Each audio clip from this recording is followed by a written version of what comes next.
तो एक बार फिर से स्वागत है सफलता गुरु कोचिंग सेंटर में। तो आज की क्लास में लेकर आए हैं क्लास 10th फिजिक्स यानी कि भौतिकी चैप्टर 1 प्रकाश का परावर्तन एवं अपवर्तन के महत्वपूर्ण ऑब्जेक्टिव एंड सब्जेक्टिव। यानी कि आप सभी को यहीं पर थ्योरी और थ्योरी के बाद ऑब्जेक्टिव सवाल करवाया जाता है जो आपको 100% समझ में आएगा। तो चलिए हम वीडियो को शुरू करते हैं। और शुरू करने से पहले यदि अभी तक आप लोगों ने हमारे चैनल को सब्सक्राइब नहीं किया है तो चैनल को सब्सक्राइब करके वीडियो को अपने सारे दोस्तों या ग्रुपों के पास शेयर कर दीजिए। तो देखिए मेरे बड़े विद्यार्थी, सवाल नंबर 1 लग चुका है और ये सवाल काफ़ी इम्पोर्टेंट है और आप सब फटाफट इस सवाल का उत्तर बताइएगा। चलिए तो देखिए सवाल नंबर 1 है, सघन माध्यम से विरल माध्यम में गमन करने पर आपतन कोण और अपवर्तन कोण में क्या संबंध होता है। यानी कि विरल माध्यम से या सघन माध्यम में प्रवेश करने पर आपतन कोण तथा अपवर्तन कोण में क्या संबंध रहता है। तो दोनों कोण जो है वो दोनों कोण बराबर होते हैं। आपको यह क्या याद करके रखना है कि दोनों कोण बराबर होते हैं।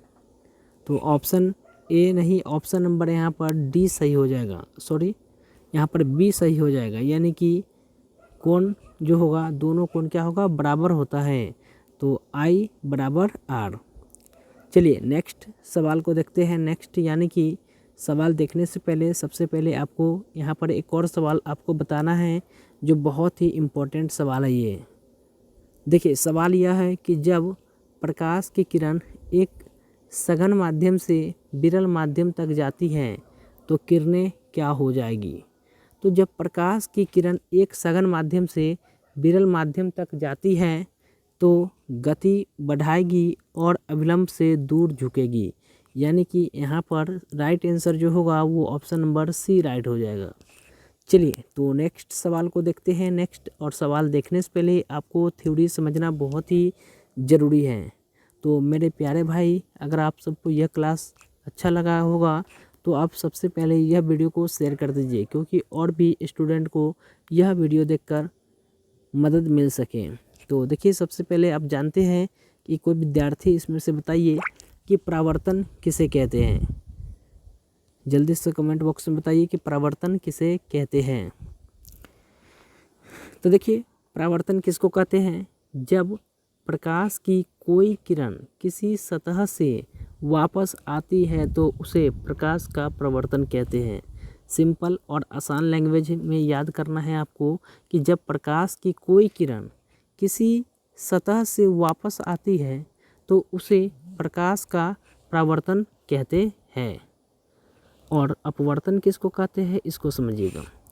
तो अपवर्तन यानी कि जब प्रकाश या तरंग की किरण एक माध्यम से दूसरे माध्यम में जाती है तो वह अपने वास्तविक पथ से भटक जाती है। इस विचलन को क्या कहते हैं, अपवर्तन कहते हैं। क्या आपको दोनों थ्योरी समझ में आया। थ्योरी को ध्यान से लिखिएगा कि परावर्तन किसे कहते हैं, या पूछ भी सकते हैं कि अपवर्तन किसे कहते हैं। उम्मीद करते हैं कि ये थ्योरी आपको समझ में आ गया होगा। चलिए नेक्स्ट जानते हैं। नेक्स्ट यानी कि क्रांतिक कोण। बताइए क्रांतिक कोण किसे कहते हैं। सबसे पहले कमेंट में बताइए क्रांतिक कोण किसे कहते हैं। तो देखिए मेरे प्यारे भाई, क्रांतिक कोण यह सघन माध्यम के भीतर आपतन कोण है। जैसे विरल माध्यम के भीतर अपवर्तन कोण जो होगा वो कितना डिग्री होता है, 90 डिग्री होता है।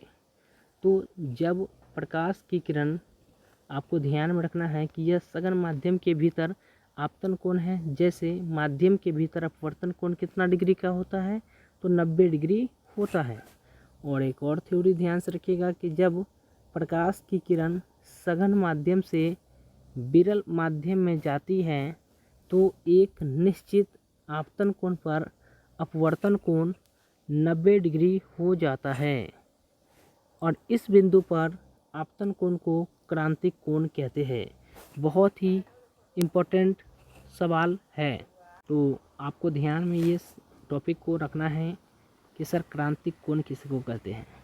क्या आप कॉपी में नोट कर लिए क्रांतिक कोण किसे कहते हैं, जब प्रकाश की किरण सघन माध्यम से विरल माध्यम में जाती है तो एक निश्चित आपतन कोण पर अपवर्तन कोण 90 डिग्री हो जाता है। इस बिंदु पर आपतन कोण को क्रांतिक कोण कहते हैं। तो आइए आगे हम सब जानते हैं। देखिए, आपको इस चित्र के माध्यम से, इस आकृति के माध्यम से हम आपको समझाएंगे। देखिए, यहाँ पर यह आकृति आपको ध्यान से समझना है। देखिए, सबसे पहले कि उपरोक्त आकृति में आई जो है, ये आई आपतन कोण और आई सी जो है वो क्रांतिक कोण और आर जो होगा वो अपवर्तन कोण। तो अगर उपरोक्त आकृति में हम देख सकते हैं कि जब अपवर्तन कोण 90 डिग्री हो जाता है, कितना डिग्री हो जाता है, 90 डिग्री हो जाता है, तो आपतन कोण को क्रांतिक कोण कहा जाता है। तो इसलिए आपको ध्यान में रखना है कि क्रांतिक कोण पर अपवर्तन कोण का मान कितना डिग्री होता है, तो 90 डिग्री होता है। तो एक विद्यार्थी कह रहे हैं सर आई आपतन कोण, आई सी क्रांतिक कोण और आर बराबर अपवर्तन कोण। चलिए, तो अगर आपको लिखना है तो आप लैंग्वेज में बनाकर लिख सकते हैं। क्या आपको लिखना है?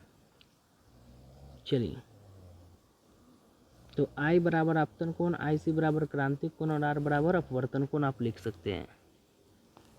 चलिए, तो इसी पर एक सवाल ऐसे भी पूछा जा सकता है कि सर एक प्रकाश किरण के लिए सघन से विरल माध्यम तक अपवर्तन क्रांतिक कोण की स्थिति में अपवर्तन के कोण का मान क्या होगा?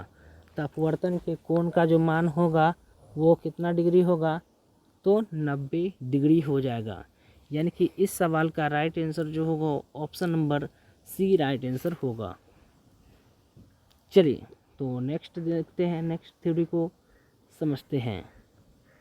निर्देशांक बिंदु परिपाटी के अनुसार उत्तल लेंस की फोकस दूरी धनात्मक और अवतल लेंस की फोकस दूरी ऋणात्मक होती है। इसके अतिरिक्त वस्तु की दूरी यू ऋणात्मक, आभासी प्रतिबिंब के लिए भी ऋणात्मक तथा वास्तविक प्रतिबिंब के लिए भी धनात्मक होती है।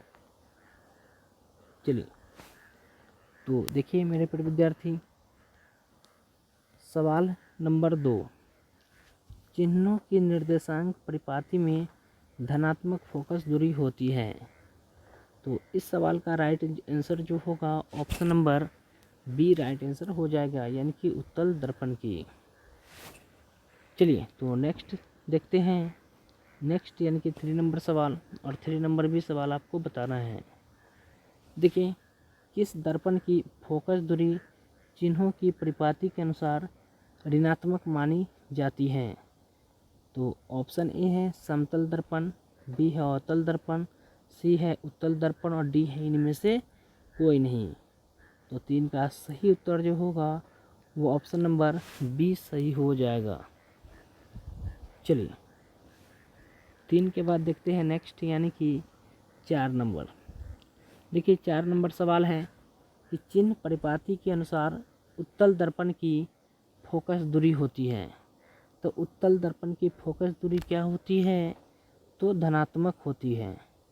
और अवतल दर्पण की फोकस दूरी क्या होती है? तो ऋणात्मक होती है। तो सवाल में कहा गया कि चिन्ह परिपाटी के अनुसार उत्तल दर्पण की फोकस दूरी होती है। तो इस सवाल का राइट आंसर जो होगा वो ऑप्शन ए हो जाएगा, यानी कि धनात्मक। चलिए, 4 के बाद देखिएगा 5 नंबर सवाल, बहुत ही महत्वपूर्ण सवाल है। यह वीवीआई सवाल है, बार बार पूछा जाता है यह बोर्ड परीक्षा में। देखिए, तो सवाल यह है कि सर निर्देशांक चिन्ह परिपाटी में सभी दूरियां मापी जाती है। ऑप्शन ए में है वक्रता केंद्र से, ऑप्शन बी है ध्रुव से, ऑप्शन सी है फोकस से और ऑप्शन डी है इनमें से कोई नहीं। तो बताइए क्या होगा कि निर्देशांक चिन्ह परिपाटी में सभी दूरियां किससे मापी जाती है? तो ध्रुव से मापी जाती है। चलिए, तो इस सवाल का राइट आंसर बी होगा। देखते हैं नेक्स्ट सवाल, नेक्स्ट यानी कि 6ठा नंबर सवाल है, और ये भी सवाल काफ़ी महत्वपूर्ण सवाल है। प्रकाश की ओर परारोह की गति है। ऑप्शन है गुरुत्वानुवर्तन अनुवर्तन, जला अनुवर्तन, रसायन अनुवर्तन और डी है प्रकाश अनुवर्तन। तो इस सवाल का सही उत्तर जो होगा वो option number D right answer हो जाएगा। क्या होगा right answer? Option number D. चलिए, और इसी सवाल को ऐसे भी अंग्रेजी में दे दिया जा सकता है। देखिए, ऐसे भी सवाल पूछा जा सकता है कि सर प्रकाश की ओर परारोह की गति कहलाती है। तो वही जो प्रकाश अनुवर्तन आपको बताया है उसी को अंग्रेजी में हम सब कहते हैं फोटोट्रोपोपिज्म।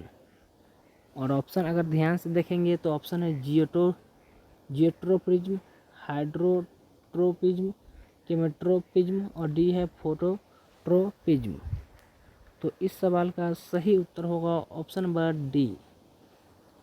चलिए, तो नेक्स्ट यानी कि 7 के बाद 8 नंबर सवाल को देखते हैं।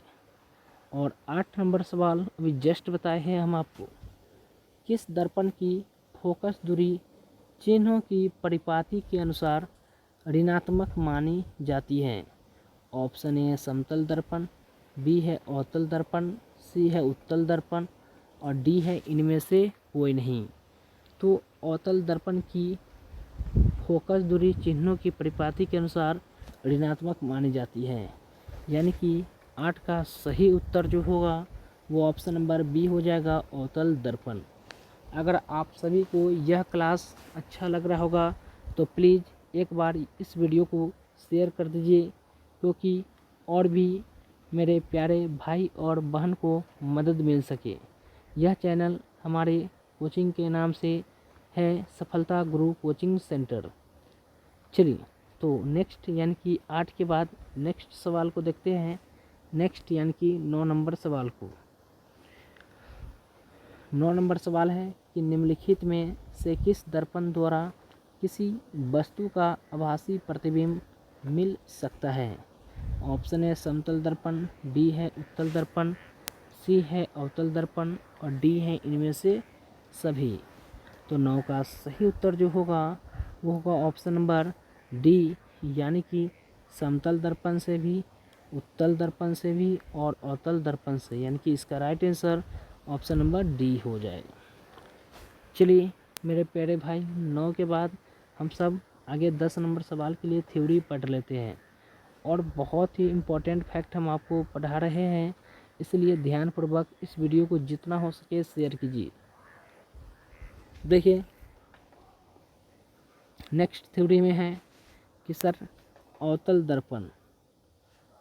अवतल दर्पण का उपयोग किसी वस्तु की वास्तविक छवि प्राप्त करने के लिए किया जा सकता है। तो बोर्ड परीक्षा में इससे ऐसे सवाल पूछा जाएगा। चलिए हम आपको ऑप्शन भी देते हैं। देखिए, सवाल सबसे पहले पढ़ना सीखिए। आप सब सबसे पहले सवाल को पढ़िए 2 से 3 बार, क्योंकि आपको याद हो जाए। देखिए, तो 10 नंबर सवाल है, किसी वस्तु की वास्तविक प्रतिबिंब प्राप्त करने के लिए किस प्रकार के दर्पण का उपयोग किया जा सकता है? तो जल्दी से कमेंट बॉक्स में बताइए क्या होगा। ऑप्शन ए है उत्तल दर्पण, बी है कोई भी दर्पण वास्तविक प्रतिबिंब उत्पन्न नहीं कर सकता है, सी है समतल दर्पण, डी है अवतल दर्पण। तो इस सवाल का राइट आंसर जो होगा वो ऑप्शन नंबर यानी कि डी राइट हो जाएगा। चलिए नेक्स्ट यानी कि अगले सवाल को देखिए। 11 नंबर सवाल है, थोड़ा छोटा कर देते हैं क्योंकि ऑप्शन आपको दिखाई दे। अवतल दर्पण में आवर्धित काल्पनिक प्रतिबिंब बनाने के लिए वस्तु को कहाँ रखा जाता है? तो 11 का सही उत्तर जो होगा वो ऑप्शन ए हो जाएगा, यानी कि फोकस और ध्रुव के बीच। चलिए 11 के बाद देखते हैं नेक्स्ट यानी कि 12 नंबर सवाल को। 12 नंबर सवाल है, लेंस की आवर्धन का एसआई मात्रक है या अथवा में ऐसे सवाल पूछा जा सकता है कि लेंस द्वारा उत्पन्न आवर्धन की एसआई इकाई क्या है? तो ऑप्शन ए है मीटर, बी है सेंटीमीटर, सी है मिलीमीटर, डी है मात्रक विहीन।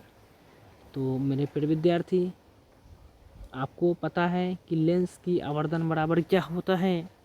अगर नहीं पता है तो सबसे पहले आप लिखिए लेंस की आवर्धन बराबर जो फार्मूला हो लेंस की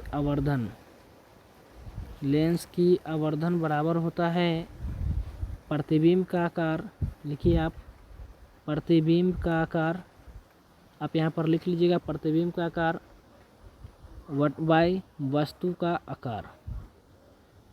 तो लेंस की आवर्धन यानी कि मात्रक बराबर जो होगा वो क्या होगा? Metre by metre. तो मीटर से मीटर जो होगा वो क्या होगा? कैंसिल हो जाएगा, तो कुछ नहीं, इसलिए यहाँ पर जो राइट आंसर होगा मात्रक विहीन हो जाएगा, यानी कि ऑप्शन नंबर डी राइट हो जाएगा। लेंस की आवर्धन का एसआई मात्रक या लेंस द्वारा उत्पन्न आवर्धन की एसआई इकाई क्या है? तो मात्रक विहीन, ऑप्शन डी सही होगा। चलिए तो नेक्स्ट यानी कि आगे समझते हैं। अगला है थ्योरी में कि लेंस से केंद्र बिंदु तक की दूरी को फोकल लंबाई कहा जाता है और अपसारी दर्पण या उत्तल दर्पण के लिए फोकस लंबाई हमेशा धनात्मक होती है। अभिसारी या अवतल दर्पण के लिए फोकल लंबाई हमेशा ऋणात्मक होती है। ये कॉन्सेप्ट आपको ध्यान में रखना है। और ये भी है कॉन्सेप्ट की उत्तल दर्पण की फोकस लंबाई इसकी वक्रता त्रिज्या का आधा है। तो एग्ज़ाम में सवाल ऐसे पूछा जाएगा कि सर अवतल दर्पण की फोकस दूरी होती है, ऑप्शन ए है ऋणात्मक, बी है धनात्मक, सी है ए एवं बी दोनों और डी है 0। तो अवतल दर्पण की फोकस दूरी जो होती है वो ऋणात्मक होती है, ऑप्शन नंबर यहाँ पर ए सही होगा। चलिए 13 के बाद नेक्स्ट यानी कि 14 नंबर सवाल को देखते हैं।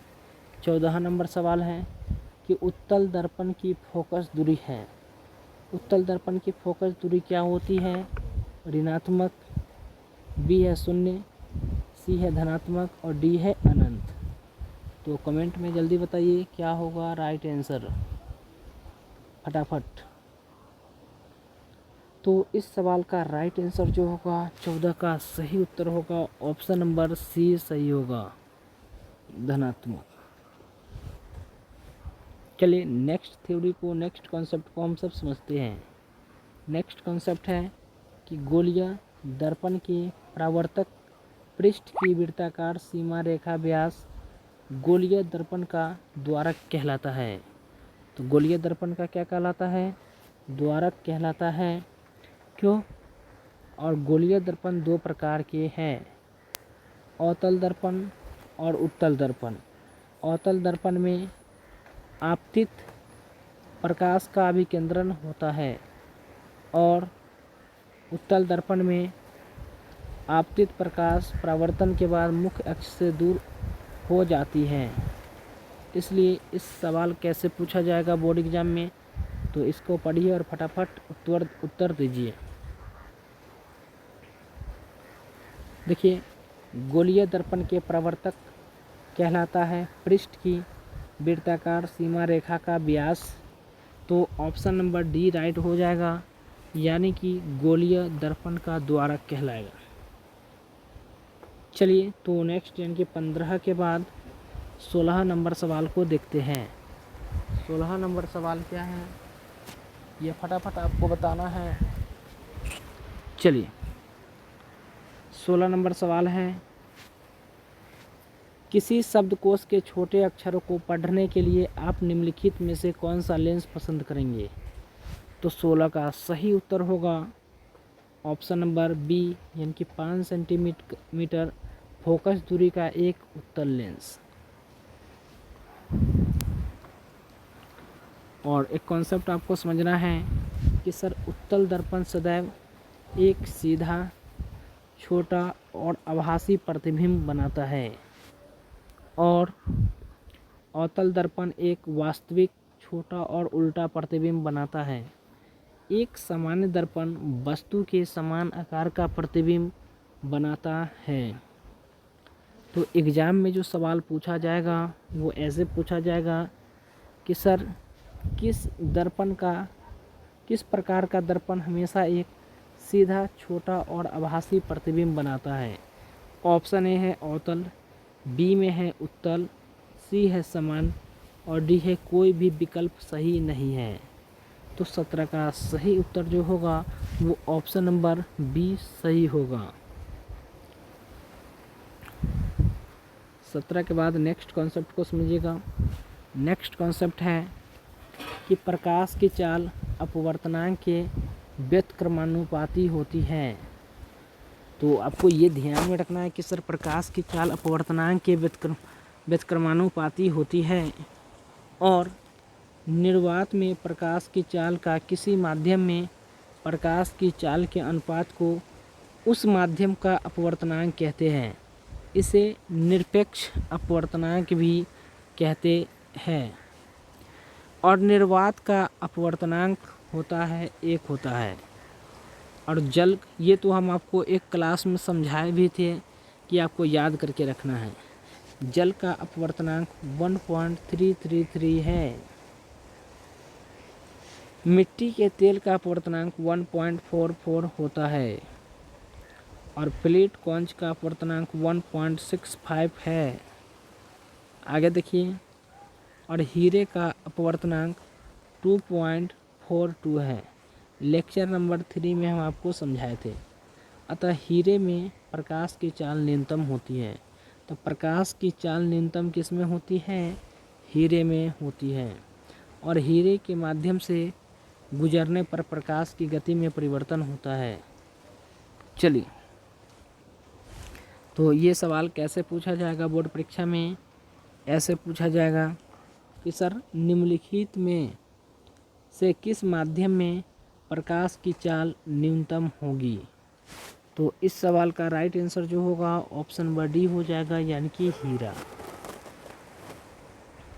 चलिए नेक्स्ट थ्योरी को समझते हैं कि सर निर्वात, जल, वायु और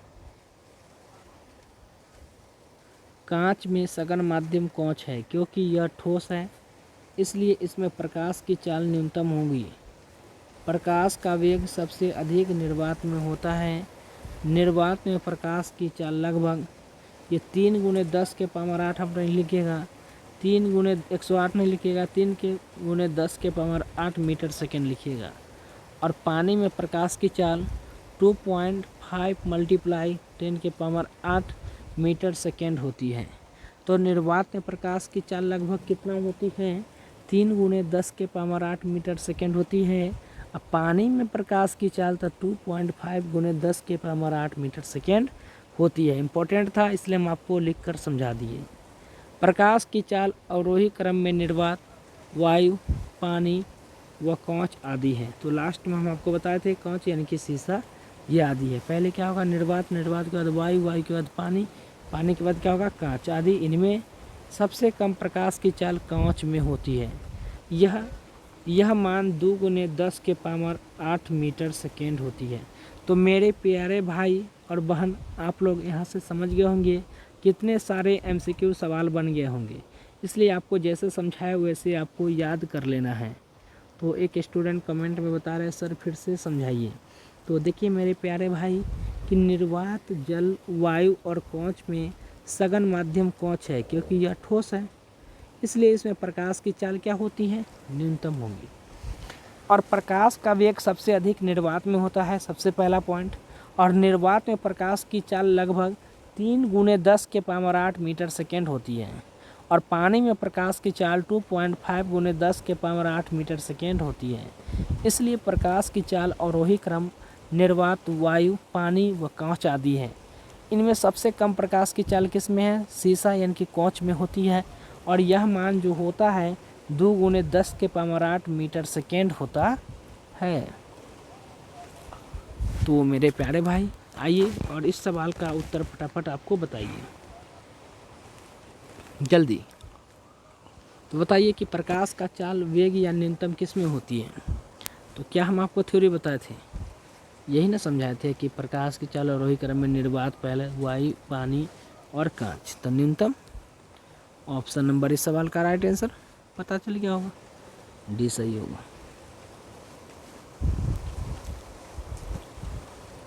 चलिए तो 20 नंबर सवाल को देखिए।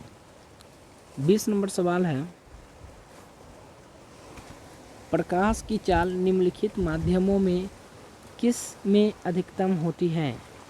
ऑप्शन है वायु, बी है कांच, सी है निर्वात और डी है चार। तो 20 का सही उत्तर होगा ऑप्शन नंबर सी यानी कि निर्वात। दोनों सवाल और दोनों बहुत ही इम्पोर्टेंट है। देखिए इसको, इस थ्योरी को समझते हैं। फोटोग्राफिक कैमरे का अभिदृश्यक लेंस उत्तल लेंस में होता है। सवाल यह एग्जाम पूछा जाएगा कि फोटोग्राफिक कैमरे का अभिदृश्यक लेंस किस में होता है, तो आपको क्या बताना है उत्तर यही बताना है सर, उत्तल लेंस में। अभिदृश्यक से तात्पर्य उस लेंस से होता है जो लेंस वस्तु के एकदम नज़दीक होता है। अभिदृश्यक लेंस को उत्तल लेंस रखने का कारण ये है कि जब वस्तु से परावर्तित होकर प्रकाश की किरणें उत्तल लेंस से गुजरती है तो उसका प्रतिबिंब पीछे लगी फिल्म पर सीधा अंकित हो जाता है। तो 21 नंबर सवाल देखिए सर। 21 नंबर सवाल ऐसे पूछा जाएगा कि फोटोग्राफी कैमरे का अभिदृश्यक होता है। ऑप्शन है उत्तल लेंस, अवतल लेंस, ये उत्तल दर्पण और अवतल दर्पण। तो 21 का सही उत्तर होगा ऑप्शन नंबर ए, यहाँ पर सही हो जाएगा यानी कि उत्तल लेंस। चलिए नेक्स्ट देखते हैं।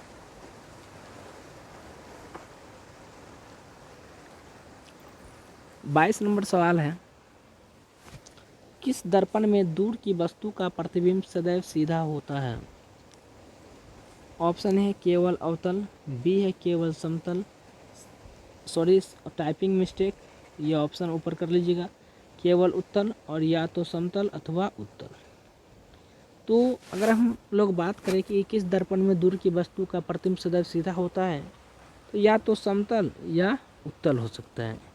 इसलिए इस सवाल का सही उत्तर जो होगा ऑप्शन नंबर यहाँ पर डी सही हो जाएगा।